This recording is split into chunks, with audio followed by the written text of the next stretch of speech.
यानी समूह, गण यानी समूह, और तंत्र यानी शासन। तंत्र यानी शासन। देखो, गणतंत्र, स्वातंत्र, स्वतंत्र, स्वतंत्र, गणतंत्र, परतंत्र, ये शब्द समझ रहे हो ना? तो स्वातंत्र का क्या मतलब होता? अपने ऊपर अपना शासन, स्वतंत्र। गणतंत्र, गण यानी समूह, कितना बड़ा समूह, बहुत बड़ा समूह। कितना बड़ा समूह? पूरे भारत के जितने लोग हैं उन सबको मिलाकर के गण बना, और उनके ऊपर जो शासन करने के लिए जो तंत्र बनाया गया, जो संविधान बनाया गया, उसको कहते हैं गणतंत्र दिवस। संविधान, क्या बनाया? संविधान। हमारे जैन धर्म में क्या होता है? विधान। क्या होता है? विधान। विधान में क्या होता है? पूजा। पूजा में क्या होता है? भाव में क्या होता है? क्योंकि भाव बिना विचार के नहीं होंगे वर्तमान में, तो आपके तो कुछ तो विचार होंगे उसमें। तो उसमें क्या विचार होते हैं? भगवान की भक्ति, भगवान के गुणों का वर्णन। जिसमें भगवान के गुणों का वर्णन हो उसे कहते विधान, और जिसमें देश को कैसे अच्छे से रखा जाए उसको कहते संविधान। बंधुओं, आज के दिन संविधान पूरा हुआ था, लेकिन हमारे भारत वाले बड़े भोले हैं। इन्हें आता सब कुछ है, लेकिन इनकी शक्तियां तब जागृत होती हैं जब कोई विरोध करता है।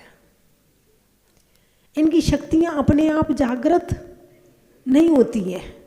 इनको जगाने के लिए किसी दूसरे को बोलना जरूरी होता है। जब तक सामने वाला ना हो तब तक ये आलस में पड़े रहते हैं, और जब कोई सामने वाला आ जाए तो फिर ये जागृत हो जाते हैं।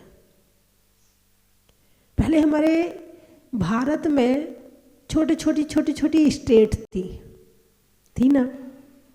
जैसे एक बगड़ी स्टेट है। कहाँ से आ रहे हैं अभी? बगड़ी से। कितना बड़ा महल है वहाँ पे, रहा होगा पुराने समय में। बूंदी में देखो कितना बड़ा महल है, अजमेर में देखो कितना बड़ा महल है, जयपुर में आमेर का किला है ना, और ग्वालियर में देखो अभी भी जो उनके वंशज हैं, सिंधिया परिवार अभी भी वंशज हैं उनके, है ना। दिल्ली में किला है, आगरा में किला है। तो एक छोटी छोटी स्टेट होती थी। हस्तिनापुर में है। तो ये छोटे छोटे राज जो होते थे, और इन पर अपना राजा और अपना संविधान और अपना काम पर्सनल होता था। एक का दूसरे पे नहीं लागू होता था, दूसरे का दूसरे पे लागू नहीं होता था। हर स्टेट अपने आप में स्वतंत्र थी। क्या थी? स्वतंत्र। हर राज्य पर अपना शासन था, किसी दूसरे का शासन नहीं था, है ना। और होता क्या था, ये छोटे छोटे राजा आपस में एक दूसरे पर चढ़ाई करते थे, आक्रमण करते थे, और दूसरे राजा को मार के उसको अपने राज्य में मिलाते थे। मेरा राज्य बड़ा हो गया। फिर कोई दूसरा राज्य वाला आता था, वो उसको मार के अपने में मिला लेता था, तो उसका बड़ा हो गया। ये आपस में लड़ते रहते थे और खुश रहते थे, मैं जीत गया, मैं जीत गया, मैं बड़ा राजा बन गया। एक कहता था मैं हार गया, वो मर गया। बस ऐसे ही चलता था। पूरे भारत में कहलाता तो ये भारत ही था, क्योंकि जब भरत चक्रवर्ती था तो भरत चक्रवर्ती के नाम से इस देश का नाम भारत पड़ा। और भरत चक्रवर्ती था। जितने भी इस भारत में राजा थे वो सारे के सारे भारत के अधीन थे, भारत की अधीनता स्वीकार किए हुए थे। एक मुख्य राजा था और बाकी सब उसकी बात मानते थे। जो भरत ने कह दिया वो मानना है। लेकिन समय परिवर्तनशील है, समय बदलता है। वैराग आया भरत चक्रवर्ती को, दीक्षा ले ली, मोक्ष चले गए, चक्रवर्ती गया।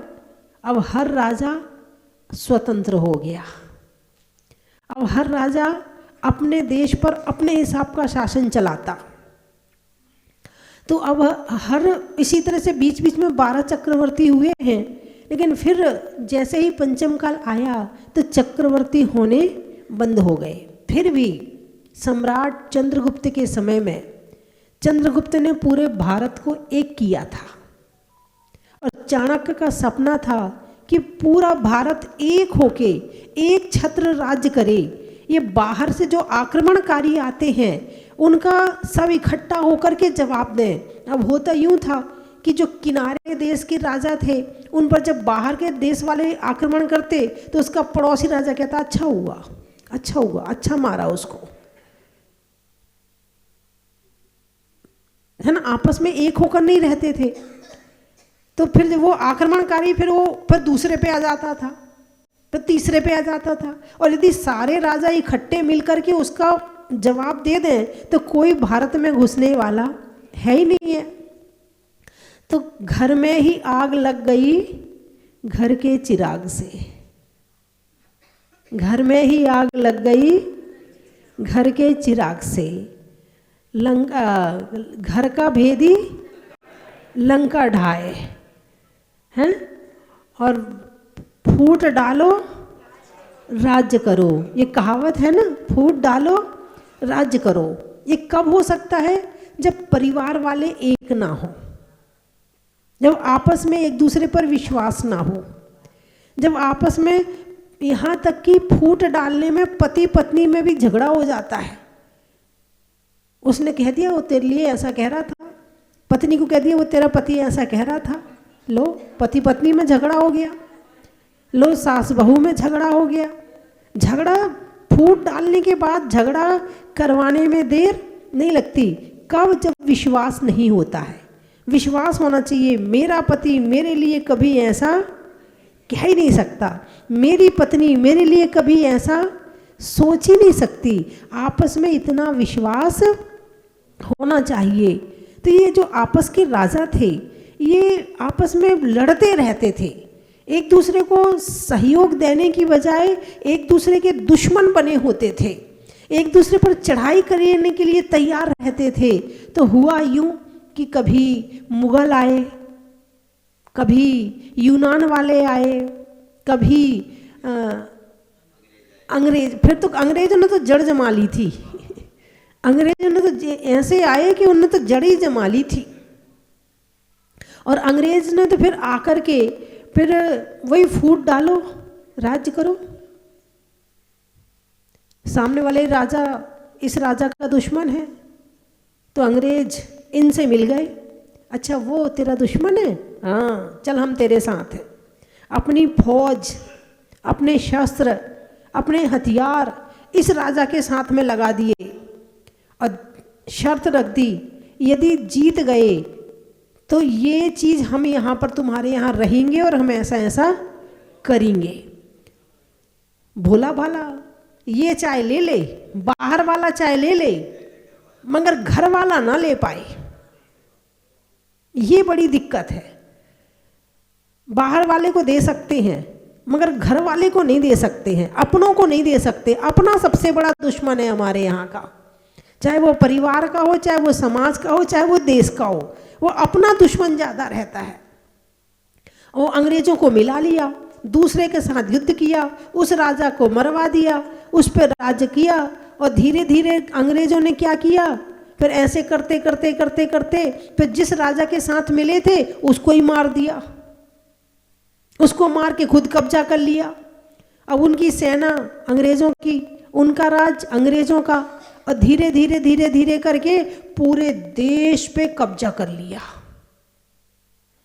अब विचार करो, हमारे भारत के हिसाब से अंग्रेजों की भाषा अलग, खाना पीना अलग, रहन सहन अलग, सोच विचार अलग, देखने दिखावट में अलग, उसके बाद भी, और कहाँ से आए, यहाँ से कितने 1000 किलोमीटर दूर है ब्रिटेन, 5-7 हजार किलोमीटर दूर तो होगा, हैं?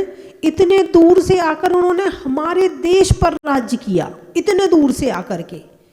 और हम इतने भोले भाले कि हमने उन्हें अपना राज्य सौंप भी दिया, केवल इस वजह से कि ये हमारा भाई है ना, ये मुझे पसंद नहीं है। चाहे अंग्रेज कुछ भी कर ले, मैं अपने भाई को नहीं खिला सकता हूँ, केवल इस वजह से, अपनी दुश्मनी की वजह से, अपनों से द्वेष की वजह से। और हुआ यूं कि पूरे भारत पर अंग्रेजों का कब्जा हो गया। अब राजाओं का राज्य भी छिन गया। जो बड़ी मूछें तानते थे, जो बड़ा अहंकार दिखाते थे, जो अत्याचार करते थे, गया उनका शासन। अब वो बिल्कुल कहते वो पिद्दू बन के रह गए। उनके हाथ में शासन नहीं रहा। वो राजा तो थे मगर उनके हाथ में आदेश देने की डोर नहीं थी। हाँ, वो प्रजा का पालन नहीं कर पा रहे थे। जो अंग्रेज करते थे वो होता था और वो उसको मानते थे। और अंग्रेज इतने होशियार कि लिखित में काम करवाते थे, और लिखित में ना हो तो वो मार पीट के करवा लेते थे। और आए कैसे? ईस्ट इंडिया कंपनी को लेकर। हाँ, हम तुम्हारे यहाँ कंपनी लगाएंगे, ये तुम्हारे यहाँ जो नमक निकालते हो ना, हम इसको नमक को बहुत बढ़िया बनाएंगे। और बस भारत में एक ही कमी है, आज भी है, वो कमी पहले नहीं थी, वो कमी आज भी है कि इन्हें अपनी चीज़ पसंद नहीं आती है, इन्हें दूसरों की चीज़ पसंद आती है। ये कमी पहले भी थी और ये कमी आज भी है। इस कमी की वजह से 200 साल पहले हम गुलाम रह चुके हैं। और ये मत सोचना कि गुलामी आज नहीं है, गुलामी आज भी है। तुम्हारे खाने में गुलामी है, तुम्हारे कपड़े पहनने में गुलामी है, तुम्हारे बाल बनाने में गुलामी है, तुम्हारे ओंठों की लिपस्टिक लगाने में गुलामी है, हर चीज में गुलामी है। तुम अपना तो तुम्हें पसंद ही नहीं, तुम अपना खाना नहीं खाते आजकल। आजकल तो पिज़्ज़ा बर्गर कहाँ का है? चाइना का है। कहाँ का है? चाइना का है। हमारे यहाँ की तो रसगुल्ला, रसमलाई हैं, गुलाब जामुन और जलेबी, बालूशाही, शाही चीज़ें हैं हमारे यहाँ तो। कचौड़ी, समोसा, बंडा, हमारे यहाँ की चीज़ें अलग ही हैं। हाँ, लेकिन नहीं, क्या चाहिए खाने में? पिज़्ज़ा चाहिए, बर्गर। हमारे यहाँ का नहीं ना, वो दूसरे वाला पसंद है, हमें अपनी चीज़ पसंद नहीं है। हमें तो दूसरे की चीज़ ज़्यादा पसंद आती है। हमारे यहाँ की मिठाई पसंद नहीं आती, इतना घी है इसमें, इतना वो क्या कहते हैं, वो क्या क्या होता है, कैल्शियम है इसमें, इतनी कैलोरी है इसमें, इतना मैं नहीं खाऊंगी। अच्छा, मीठे में फिर क्या हो जाए तो वो क्या, कैडबरी चॉकलेट ले आओ, डेयरी मिल्क ले आओ, चाहे उसमें बछड़े का मांस मिला हो। बिल्कुल सच्ची रिपोर्ट दे रही हूँ मैं आपको, ना हो तो सर्च करके देख लेना मोबाइल में।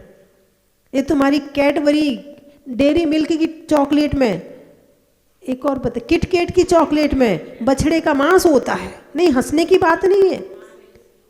हमें अपनी शुद्ध चीज पसंद नहीं है, वहां उनकी मशीनों की बनी सड़ी गली, पता नहीं वो रोटी कितने दिन की। तुम्हारा जो पिज्जा बर्गर है वो क्या है? एक रोटी के ऊपर सब्जी मिला के लगा दी और मसाला डाल दिया और लो भाई बहुत बढ़िया हो गया। और वही मम्मी बना के देते, ले बेटा। पहले की मम्मियाँ क्या करती थी कि रोटी के ऊपर अच्छा घी लगा दिया है, और बच्चे को मीठा बहुत पसंद होता है, उसके ऊपर चीनी लगा दी, कभी गुड़ लगा दिया और पुंगा बना दिया उसका, ले बेटा खा ले, आराम से खा लेता था। और आजकल की ना, मुझे तो चॉकलेट चाहिए।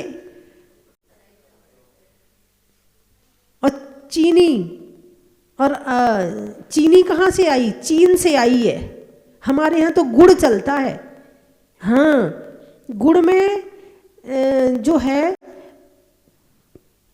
लोहा, उसे आप लोग क्या, वो हीमोग्लोबिन में आयरन है ना, लोहा आयरन चाहिए ना तुम्हें, खून के लिए क्या चाहिए? सबसे ज़्यादा जरूरी क्या है? आयरन। किस में होता है? गुड़ में होता है। चीनी तो और नुकसान करती है। गुड़ को साफ करते हैं, उसका आयरन निकाल देते हैं तो वो चीनी बन जाती है। मशीन में क्या करते हैं? जो गुड़ है, गन्ने के रस से गुड़ भी बनता है, गन्ने के रस से चीनी भी बनती है, ठीक है। लेकिन चीनी का आयरन निकाल दिया गया क्योंकि तुम्हें सफ़ेद चीज़ पसंद है, चमकती हुई चीज़ पसंद है, काली चीज़ तुम्हें पसंद नहीं है, इसलिए तुम्हें गुड़ पसंद नहीं है। और जबकि गुड़ में जितना आयरन है, स्वास्थ्य के लिए गुड़ जितना अच्छा है उतनी ये चीनी अच्छी नहीं। चीनी बहुत नुकसानदायक है। फिर भी ठीक है, नहीं छोड़ सकते, कम खाओ, लेकिन ये मत कहो कि गुड़ खराब है। लेकिन नहीं, कहने की आदत पड़ी, अपनी चीज़ बुरी तो लगती है, दूसरे की चीज़ अच्छी लग रही। चीन से आई है इसलिए इसका नाम चीनी है। चीनी नाम क्यों रखा इसका? यहाँ पर चीन वालों ने ट्रिक दी थी इसकी और कह दिया था यदि इसको चीनी कहोगे तो ट्रिक देंगे, नहीं तो नहीं देंगे। नाम भी उन्होंने तय किया और हमने नाम ले भी लिया, चीनी चीनी। हम दिन भर चीन वालों को याद करते हैं, चीनी चीनी करके, हैं। हमारे यहाँ खांड कहा जाता है, शक्कर कहा जाता है, गुड़ कहा जाता है। 3 तरह की आती है। जो गुड़ होता है वो थोड़ा सा कलर में डार्क होता है, फिर जो खांड होती है वो उससे थोड़ी सी लाइट होती है ना। शक्कर होती है वो उससे लाइट होती है, लेकिन जो चीनी होती है वो एकदम वाइट होती है। कौन सी चीज़ पसंद है? जो आँखों को अच्छी लगे वो, या जो शरीर के स्वास्थ्य के लिए अच्छी रहे वो? बोलिए ना। नहीं नहीं, आँखों को अच्छी लगनी चाहिए, वो चाहे फिर मशीन का खाना क्यों ना हो, दिखना चाहिए कि हाँ अच्छी सी चीज़ है। और टीवी में जो लोग खाते ना, ऐड में दिखाते ना कुछ चीज़ खाते हुए, वो खाना है। जो मेरी मम्मी खाती, जो मेरे पापा खाते, वो नहीं खाना है। वो तो पागल है क्या? आप तो बैकवर्ड हो। मम्मी पापा को तो बिल्कुल पागल ही समझते आजकल के बच्चे, जबकि मम्मी पापा से अच्छा तुम्हारे लिए दुनिया में कोई हो ही नहीं सकता है। मम्मी पापा जो तुम्हारे लिए कहेंगे वो कभी तुम्हारे लिए बुरा कह ही नहीं सकते। लेकिन आज बच्चों के सबसे बड़े दुश्मन कोई हैं? तुम मेरे लिए ऐसा नहीं करती हो, तुम तो अच्छी मम्मी नहीं हो, तुम तो मेरे लिए कुछ ऐसा लाके नहीं देती, तुमने तो मुझे गिफ्ट दी नहीं है। लो गिफ्ट दो तो अच्छी मम्मी है, नहीं तो मम्मी अच्छी नहीं है।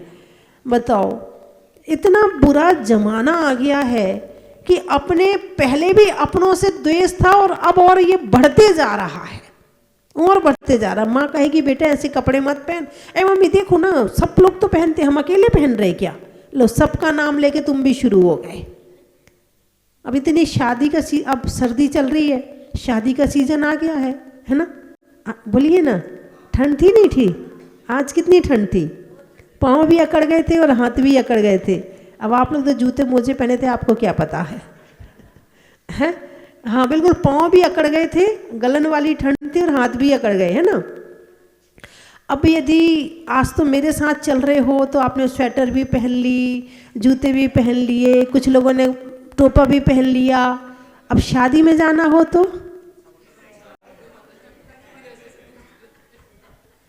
अरे बोलिए ना, तो पूरे हीरो हीरोइन बनना पड़ता है। हीरोइन स्वेटर नहीं पहनती है, तब ये भी स्वेटर नहीं पहनेंगी, आके चाहे बीमार हो जाएंगी, चाहे दवा खाना पड़े, मगर दिखावा पहले चाहिए। तो स्वातंत्र, एक होता है अनुशासन, एक होता है आत्मानुशासन और एक होता है प्रशासन। आत्मानुशासन जो केवल आत्मा के हित के लिए सोचे और आत्मा के हित के लिए करे, वो है आत्मानुशासन। आत्मा के द्वारा आत्मा पर आत्मा का राज्य, वो है आत्मानुशासन। भगवान हमारे कौन से शासन में हैं? आत्मानुशासन। साधु संत कौन से शासन में चल रहे हैं? हम पर देश का संविधान लागू नहीं होता है ना। भगवान पर देश का संविधान लागू नहीं होता है, तो कौन सा शासन लागू होता है?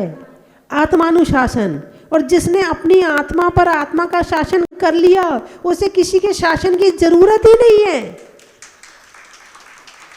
शासन की जरूरत तो उसे है कि जो पहले से अनुशासन में है ही नहीं है। आप स्वयं ही सही मार्ग पे चल रहे हो, आप स्वयं ही गलत काम नहीं कर रहे हो, आप स्वयं ही सच्ची राह पे चल रहे हो, तो आप पे अंकुश लगाने की जरूरत कहाँ है? अंकुश लगाने की तो जरूरत उसके ऊपर है जो अंकुश से बाहर निकल के चल रहा है। तो ये गणतंत्र किसके लिए है? जो नागरिक हैं उनके लिए। तो क्या हम नागरिक नहीं हैं? अरे बोलिए ना, आप जितने नागरिक हैं उनका आधार कार्ड है कि नहीं है? अच्छा, तो माता जी को कभी आधार कार्ड की जरूरत पड़ेगी? क्यों नहीं पड़ेगी? क्योंकि हमें ना कुछ खरीदना, ना तुम्हारी ट्रेन में बैठना, ना तुम्हारे प्लेन में बैठना, ना तुम्हारी किसी गाड़ी में बैठना, ना कहीं पर हमें तो पैदल चलना है, ना हमें कोई बैंक बैलेंस बनाना, ना हमें कोई पैसे इकट्ठे करना, ना हमें कोई सामान चाहिए। तो ये किसके लिए चाहिए आधार कार्ड? इन्हीं सब काम के लिए चाहिए। मकान खरीदना हो तो आधार कार्ड चाहिए, हमें खरीदना ही नहीं है। दुकान खरीदना हो तो आधार कार्ड चाहिए, हमें खरीदना ही नहीं है। हमें जब कुछ चाहिए नहीं है फिर आधार कार्ड की जरूरत कहाँ है? जरूरत उनको है जिन्हें कुछ चाहिए है। यहाँ तो एक टाइम आहार किया और बैठे आराम से, और क्या चाहिए हमें? हमसे ले लो, चाहिए प्रवचन ले लो, ज्ञान ले लो, अपना दिन भर लगते हैं, पढ़ते हैं, अपने आराम से रहते हैं। लेकिन फिर भी रहते तो हम इसी देश में हैं। इसीलिए साधु के लिए भी पहले देश है, बाद में धर्म है।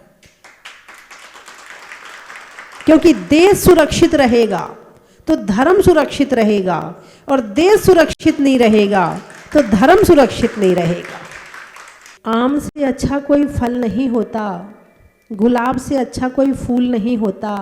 सारी दुनिया में जाकर देख लेना, भारत देश से अच्छा कोई देश नहीं होता। भारत देश से अच्छा कोई देश नहीं होता। घोड़े की रेस का, इतिहास के अवशेष का, और देशों में भारत देश का, प्रभु में करुणा निधान का, खेत में धान का, और देश के संविधान का, कर्म के हरने का, पर्वत पर झरने का, और कानून की आज्ञा पालन करने का, घूमने में बस का, गन्ने के रस का, और आज गणतंत्र दिवस का, पर्वत पर झरने का, भव से तरने का, और विदेशों की देखा देखी नहीं करने का, रसोई में सिगड़ी का, सम्मान में पगड़ी का, और आने वालों में बगड़ी का,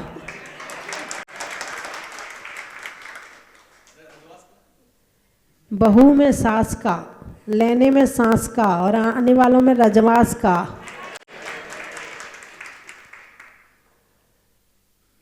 दूध में मलाई का, करने में भलाई का, और आने वालों में निवाई का, रहने के लिए धरा का, भोजन में बरा का, और आने वालों में पदमपुरा का, सांगानेर से भी आए, जंगल में शेर का, फलों में बेर का, और आने वालों में सांगानेर का, प्रतापनगर, पानी में मगर का, चलने में डगर का, और आने वालों में प्रतापनगर का, और कोई पीपलू, अच्छा, मुख में तालू का, बिहार में, और आने वालों में पीपलू का, सामान रखने में झिल्ली का, सर्दी में तिल्ली का, और आने वालों में दिल्ली का, सावन की घटा का, रसोई में पटाखा, और आने वालों में कोटा का, भिंड, पापों के खंड खंड का, बुढ़ापे में या अपराध करने पर दंड का और आने वालों में भिंड का। बहराइच, नहीं करने में किचकिच का, नहीं करने में किचकिच का। और नदी पार करने में ब्रिज का और आने वालों में बहराइच का। अच्छा, अंगूठी में रिंग का, अंगुली में रिंग का, बिल्डिंग में विंग का और आने वालों में टोड़ा राय सिंह का। गाने में सुर का, नृत्य में नूपुर का और आने वालों में ललितपुर का। नेता में दौर का, अंगुली में पौर का और आने वालों में इंदौर का। अनाज में चना का, गर्मी में पना का, आने वालों में गुना का। सोने में निशा का, मिलने में अच्छी दिशा का और आने वालों में विदिशा का। ऋषभ देव। फलों में सेव का, देवों में पारस देव का और आने वालों में ऋषभ देव का। दाल में मसूर का, नहीं करने में कसूर का और आने वालों में जयपुर का। इंद्रपुरम। करने में धर्म का, होने में अच्छे कर्म का और आने वालों में इंद्रापुरम का। किसान में हल का, समय में पल का और आने वालों में चंद्रांचल का। बोलिए 24 भगवान की।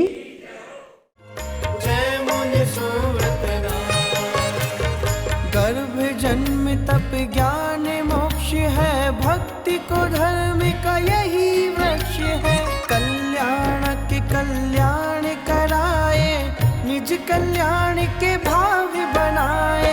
गर्भ कल्याण के रत्न है बरसे, जन्म कल्याण के जन जन हर से। तप कल्याण के मुनि बनाए, ज्ञान कल्याण के ज्ञान को पाए। जय मुनि सुव्रत नाथ, जय मुनि सुव्रत नाथ, जय मुनि सुव्रत नाथ, जय मुनि सुव्रत नाथ।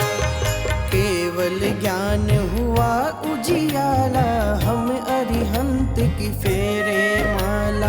ज्ञान अनंत शक्ति के धारी, कर्म शक्तियाँ तुमसे हारी।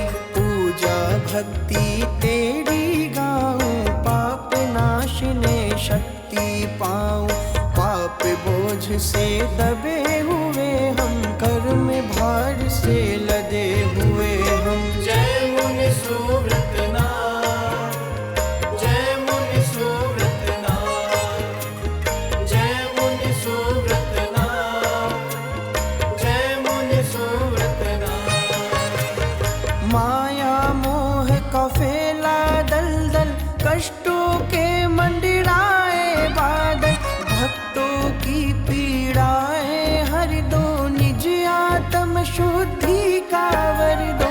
कृपा करो तुम करुणा सागर, सुख से भक्ति की भर दो गागर। वीर जयंती शुभ दिन आया, प्रकटे भू से दर्शन।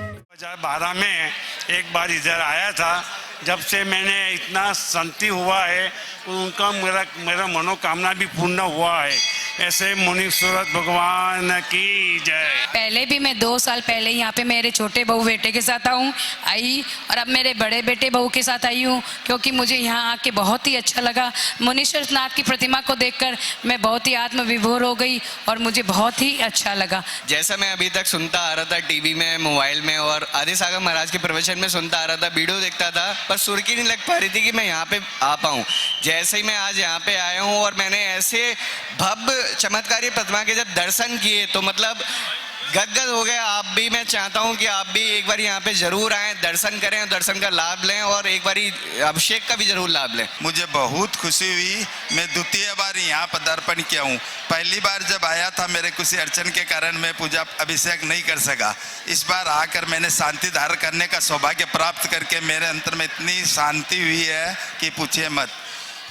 स्वस्ति भूषण माता जी के द्वारा यहाँ जो बनाए गए हैं सभी इतने मनोरम और देखने लायक है कि सभी की आर्किटेक्चर जो बनी है इसमें बहुत ही सुंदर लगा है। मैंने बहुत तीर्थ स्थानों में सब दर्शन किए, किंतु यहाँ के मंदिर और आदि देखकर मैं गदगद हो गया हूँ। मैं सभी से आशा करता हूँ आप लोग एक बार अवश्य यहाँ आकर पधारे, मुनीश्वरनाथ भगवान का दर्शन करें, अभिषेक करें और धर्म का सौभाग्य प्राप्त करने का बहुत चेष्टा करें। श्याम वर्ण की मूर्ति प्रभुवर तेरी मनोहार है, जिनके दर्शन से हो जाता मनुष्य का उद्धार है। से इस क्षेत्र का नाम सुना तभी से लालायित थे कि इस क्षेत्र पर आकर दर्शन करें और धन्य हो। आज हमारा पूरा परिवार यहाँ आया, दर्शन पूजा अभिषेक किया और क्षेत्र को देखकर आत्मविभोर हो गए। सभी के लिए जय जिनेन्द्र। अविस्मरणीय पल है। मैं प्रथम बार यहाँ जहाजपुर आया हूँ और मैंने यहाँ के दर्शन किया। अलौकिक दृश्य है, अलौकिक मंदिर बनाया गया है जिसकी कल्पना नहीं की जा सकती। वैसा दृश्य माता जी ने यहाँ पर आपने हमारे सामने प्रस्तुत किया है और बिल्कुल मनोरम प्रतिमा मुनीश्वरनाथ भगवान की, जिसे देखकर मन गदगद हो जाता है। ऐसे मुनीश्वरनाथ भगवान के चरणों में कोटि कोटि नमन करता हूँ और आज का 105 स्वस्तिभूषण माता जी के चरणों में भी सादर वंदामी, सादर वंदामी, सादर वंदामी। मैं मुनीश्वरनाथ भगवान का आभार करता हूँ कि मेरी धर्मपत्नी जो साथ खड़ी है उसने बाबा से, माता जी की प्रेरणा से, जो स्वस्तिभूषण माता जी से मैं 2012 से जुड़ा हुआ हूँ और स्वस्तिभूषण माता जी की तो आभा देखने से ही होती है और भगवान की मूर्ति को देखने से अतिशय होता है। तो हमने माता जी से एक हमारे घर की कोई प्रॉब्लम थी या जो उसके लिए जिक्र किया, तो माता जी ने मेरी धर्मपत्नी से यही कहा कि आप मुनीश्वरनाथ भगवान के सामने श्रीफल भेंट करके प्रार्थना करके जाओ, आपका कार्य 2 दिन में ही संपन्न हो जाएगा। तो मुझे कहते हुए आज बहुत प्रसन्नता है कि माता जी से तो मैं जुड़ा हुआ ही था और भगवान ने मेरी प्रार्थना सुनी और मेरा वो कार्य 2 दिन बाद ही संपन्न हो गया। तो मैं आज मेरी बेटे बहू को यहाँ लाया हूँ, जिनकी मेरी कामना थी। वो आदिनाथ मुनीश्वरनाथ भगवान की हमारी अतिशयकारी प्रतिमा से, चमत्कार से मेरा ये काम हुआ है। तो मैं इनका आभार करते हुए माता जी से यहीं से वंदामी कर रहा हूँ। माता जी हमें स्वस्थ रखें, मस्त रखें, समृद्धि का आशीर्वाद दें और हमें इसी तरह इस क्षेत्र पे आते रहें। को मतलब ऐसा चल रहा था सभी लोगों में कि मतलब मैं कहाँ जाऊँ। कोई कह रहा है हस्तिनापुर जाऊँ, कोई कह रहा है कि कहाँ जाऊँ, मगर हमारे मन में, दिल में जो लगा हुआ था कि मैं जहाजपुर जाऊँ। बाबा मुनीश्वरनाथ भगवान का ऐसी कृपा से कि मुझे ऐसा 25 तारीख को जब मैं सुबह के टाइम पे मैंने सपना देखा कि मैं नगन होकर मैं स्नान कर रहा हूँ और यहाँ पर आके मुझे भगवान मुनीश्वरनाथ भगवान का अभिषेक करने को मिला। ये बहुत ही चमत्कारिक, बहुत अच्छा लगता है अभिषेक और शांति धारा करके। मुनीश्वरनाथ भगवान की जय। मुनीश्वरनाथ भगवान तेरे दीवाने आए हैं, मुनीश्वरनाथ भगवान तेरे दीवाने आए हैं। मेरा नाम प्रदीप कुमार जैन है, सुमन जैन मेरी वाइफ है। बड़ा अच्छा लगा यहाँ का, कविनगर जैन समाज गाजियाबाद से आए हैं। यहाँ आकर बहुत ही बढ़िया लगा। पहली बार यहाँ पर हमारा आगमन हुआ और मुनीश्वरनाथ भगवान के दर्शन करके हमें बहुत जो पुण्य कमाया। गर्भ जन्म तप ज्ञान मोक्ष है, भक्ति को धर्म का यही वृक्ष है। कल्याण के कल्याण कराए, निज कल्याण के भाव बनाए। कंचन की थाल को सजाओ रे आज, रत्नों की थाल को भर लाओ रे आज। आओ आओ करे रे गुणगान आरती भगवन की। आओ आओ करे गुणगान आरती भगवन की। आओ आओ करे रे गुणगान आरती भगवन की।